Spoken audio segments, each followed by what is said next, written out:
ಮಾಜಿ ಪ್ರಧಾನಿ ಎಚ್.ಡಿ. ದೇವೇಗೌಡರು ಗುಣಮುಖರಾಗಿದ್ದಾರೆ. ಆಸ್ಪತ್ರೆಯಿಂದ ಡಿಸ್ಚಾರ್ಜ್ ಆದಂತ ಮಾಜಿ ಪ್ರಧಾನಿ ಎಚ್.ಡಿ. ದೇವೇಗೌಡರನ್ನ ಭೇಟಿಯಾಗಿದ್ದಾರೆ ಬಿಜೆಪಿಯ ಹಲವು ನಾಯಕರು. ಮಾಜಿ ಪ್ರಧಾನಿ ಎಚ್.ಡಿ. ದೇವೇಗೌಡರು ಅನಾರೋಗ್ಯದಿಂದ ಆಸ್ಪತ್ರೆಗೆ ದಾಖಲಾಗಿದ್ರು. ಈಗ ಡಿಸ್ಚಾರ್ಜ್ ಆಗಿದ್ದಾರೆ. ಬಿಜೆಪಿಯ ಹಲವು ನಾಯಕರು ಅವರನ್ನ ಭೇಟಿ ಮಾಡಿ ಆರೋಗ್ಯ ವಿಚಾರಿಸಿದ್ದಾರೆ. ಪದ್ಮನಾಭ ನಗರದ ನಿವಾಸದಲ್ಲಿ ಆರೋಗ್ಯ ವಿಚಾರಣೆ ಮಾಡಿದ್ದಾರೆ. ಎಚ್ಡಿಡಿ ಭೇಟಿ ಬಳಿಕ ವಿಪಕ್ಷ ನಾಯಕ ಆರ್ ಅಶೋಕ್ ಅವರು ಪ್ರತಿಕ್ರಿಯೆ ಕೊಟ್ಟಿದ್ದಾರೆ. ಮಾಜಿ ಪ್ರಧಾನಿ ದೇವೇಗೌಡರ ಆರೋಗ್ಯ ಚೆನ್ನಾಗಿದೆ. ಮೊದಲಿಗಿಂತ ಈಗ ಅವರು ಲವಲವಿಕೆಯಿಂದ ಇದ್ದಾರೆ. ನಮ್ಮ ಜೊತೆಗೂ ಲವಲವಿಕೆಯಿಂದ ಮಾತನಾಡಿದ್ರು.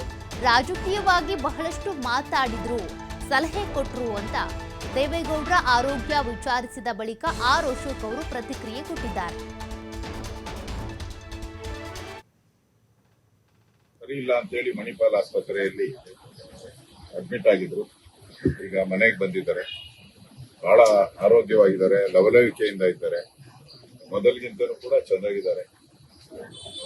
ಇನ್ನಷ್ಟು ಕಾಲ ದೇಶ ಸೇವೆ, ವಿಶೇಷವಾಗಿ ಕರ್ನಾಟಕದಲ್ಲಿ ಸೇವೆ ಮಾಡುವಂತ ಯೋಗ ಅವರಿಗೆ ಇದೆ ಅಂತ ಅನ್ಸುತ್ತೆ. ಬಹಳ ಲವಲವಿಕೆಯಿಂದ ಮಾತಾಡಿದ್ದಾರೆ. ನಾನು, ರವಿಯವರು, ನಮ್ಮ ಸತೀಶ್ ರೆಡ್ಡಿ ಅವರು, ಮುನ್ರಾಜು, ನಮ್ಮ ಮುನ್ರತ್ನ ಅವರು, ರಮೇಶ್ ಬಾಬು ಅವರು, ನಾವೆಲ್ಲರೂ ರಮೇಶ್ ಅವರು, ನಾವೆಲ್ಲರೂ ಕೂಡ ಅರ್ಧ ಗಂಟೆ ಚರ್ಚೆ ಮಾಡಿದ್ವಿ.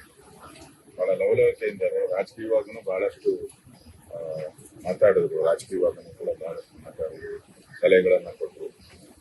ಡಾಕ್ಟ್ರು ಹೇಳಿದಾರಂತೆ, ನೀವು ಆಸ್ಪತ್ರೆಯಲ್ಲಿ ಇದ್ರೆ, ಮನೆಯಲ್ಲಿ ಇದ್ರೆ, ಅದಕ್ಕೆ ಆಸ್ಪತ್ರೆಗಿಂತ ಮನೆಯಲ್ಲಿ ನಿಮ್ಗೆ ಜನಗಳ ಮಧ್ಯೆ ಇದ್ದೀರಲ್ಲ, ಜನಗಳ ಮಧ್ಯೆ ಇದ್ರೆ ಇನ್ನಷ್ಟು ನಿಮ್ಗೆ ಲವಲವಿಕೆ ಬರ್ತದೆ ಅಂತ ಹೇಳಿದ್ದಾರೆ. ಅದಕ್ಕೋಸ್ಕರ ನಾನು ಮನೆಯಲ್ಲೇ ಒಂದು ಇಲ್ಲೇ ಟ್ರೀಟ್ಮೆಂಟ್ ತಗೋತೀನಿ ಅಂತ ಹೇಳಿದ್ದಾರೆ.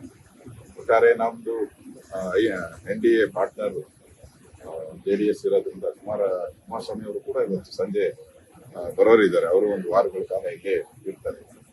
ಸೊ ಅವ್ರ ಜೊತೆ ಕೂಡ ಮಾತಾಡ್ತೀವಿ. ದೇವೇಗೌಡರ ಆರೋಗ್ಯ ಇನ್ನಷ್ಟು ಸುಧಾರಿಸಲಿ.